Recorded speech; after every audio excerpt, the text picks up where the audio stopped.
In the Bahamas, mysterious blue holes can be found, which today are known to be extensive underwater caves. A very strange creature, known as Lusca, is said to be living there. The monster is described as half shark and half octopus. It has many sharp teeth and tentacles with suction cups. Some of the alleged eyewitnesses also talk about several heads or a creature with a dragon-like shape that looks like a hybrid of an eel and an octopus.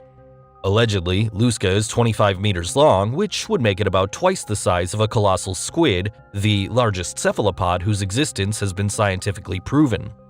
It can also change color, as can many smaller squid. Its territory are the large underwater tunnels of the blue holes, where it floats around and feeds on large crustaceans. Down there in the underwater caves, a strange whirlpool-like bubbling was noticed as well.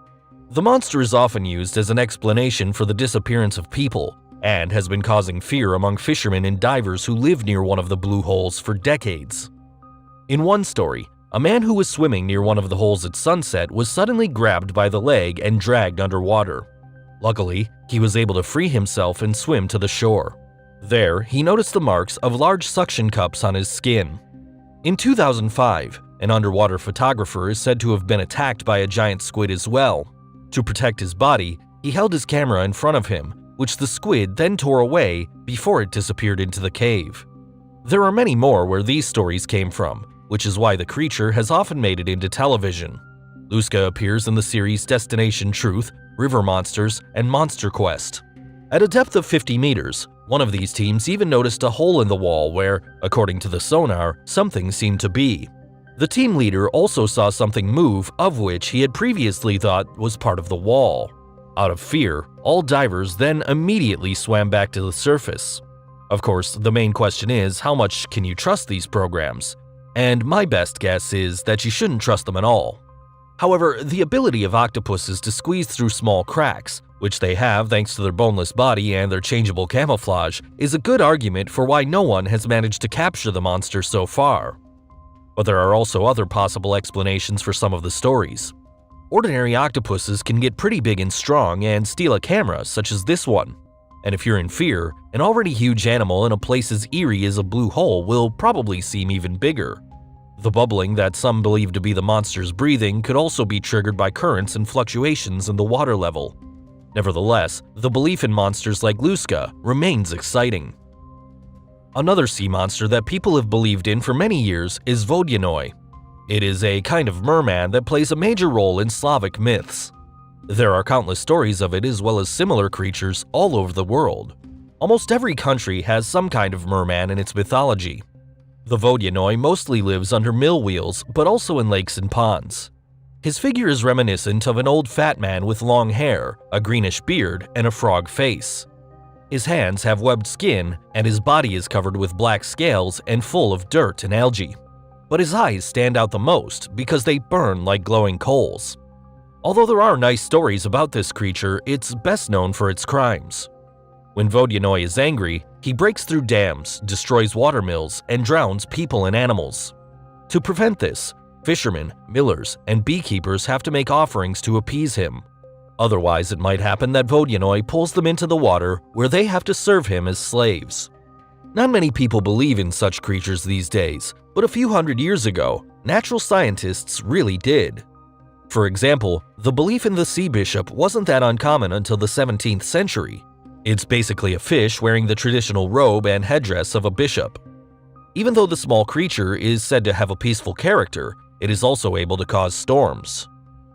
When you see this dried body, it's no wonder that some people saw it as proof of the existence of the sea bishop. In reality, however, this is a dried guitar fish that has been cut into this shape. With the sale of curiosities like this one, sailors could make a little money on the side. However, there's also a report about a sea bishop which is said to have been caught alive in 1531. Unfortunately, the creature died after only 3 days because it refused to eat. So who knows, maybe there's more to this story than we would think. The Cadborosaurus has not been known for quite as long, but in the past 200 years there have been more than 300 suspected sightings of this monster in Cadboro Bay in the north of the US Pacific coast. The creature became famous in 1933 through an editor of the Victoria Daily Times who talked about the reports of sailors who were sure they had met a large, snake-like monster. The Chinook Indians of the region have known the Cadborosaurus under the name Hiachuckaluk for a long time. It's a sea snake that's supposed to be at least 3 meters long, but some also speak of a 17-meter-long monster. Its head is particularly striking because it resembles that of a dog, horse, or camel. Its body, on the other hand, is very long like a snake, somewhat hunched, and has 2 small pectoral fins and a divided tail fin. In 1937, a cadaver that fits the description of the monster terrifyingly well was found in the stomach of a harpooned sperm whale in the Naden Harbor whaling station. It was about 3 meters long, had an extremely long neck, and a head that looked like a mixture of a dog and a horse with a camel snout facing down. The remains were sent to the Field Museum in Chicago for further investigation, but according to the records, the cadaver never got there. Luckily, there are a few photos that were taken by reporters at the time. In the black and white pictures, you can see a tattered, snake-like creature with a short, feathered tail on a few boxes. For some, the pictures, along with the reports of the sailors and the ancient beliefs of the Indians, are already enough evidence. But what do you think? What do you see in these pictures? Please let me know in the comments below. One of the largest mythical monsters can be found in Filipino mythology. There are legends about Bakanawa, a gigantic sea dragon that is said to be responsible for the lunar eclipses and the lunar cycle. It has the shape of an ash-gray sea snake, a deep red tongue, gills, and also a barbel like a catfish. It also has 4 wings, some of which are particularly large. The others are small and hardly noticeable. The monster can change its size and become as small as an ordinary snake. However, the most important feature of the dragon is its gigantic mouth that is said to be the size of an entire lake and large enough to swallow the moon. Why the monster does that is explained in various stories. In one of them, Bakanawa had a sister who was a giant turtle. Every time she went ashore to lay her eggs, the sea followed her and the island became smaller and smaller. The locals were concerned that their island would eventually disappear completely and therefore killed the turtle. When Bakanawa found out about it, the monster rose from the sea and swallowed the moon out of revenge. The frightened people then prayed to the god Bathala to ask for help. The god told them to hit pots and pans to disturb the giant monster. It really worked, so it spat the moon back out.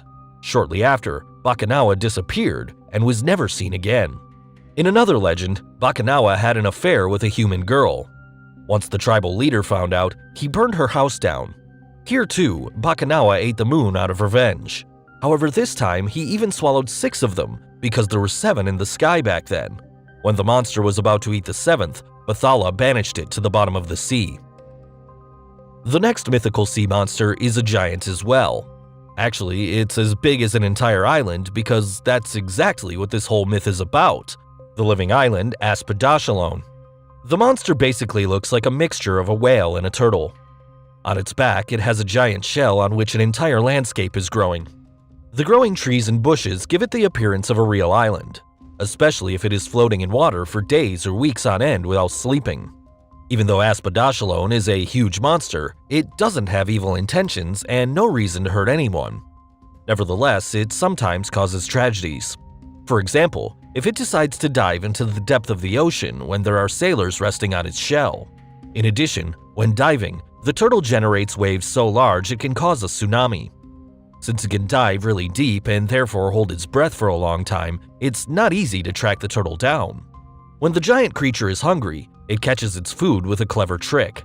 It simply has to breathe out because its breath is somehow irresistible to fish, who then swim directly into its giant mouth. Aspidoshalon has been featured in countless stories of different cultures for thousands of years. It's even mentioned in the tales of travelers from Greece, Egypt, and all over Europe. Most of them call the monster by a different name, but its description is very similar.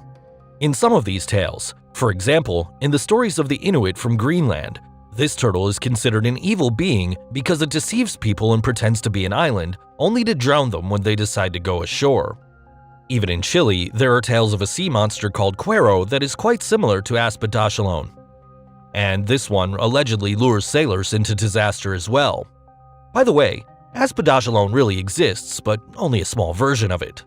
The Mary River turtle from Australia has a shell on which algae grow, which is why it really looks like a tiny island when swimming. So, those were a few mythical sea monsters that some people really believed in the past, and that some still think might exist up to this day. Which of these beings is your favorite? Please let me know in the comments below. Take care and see you next time. Bye!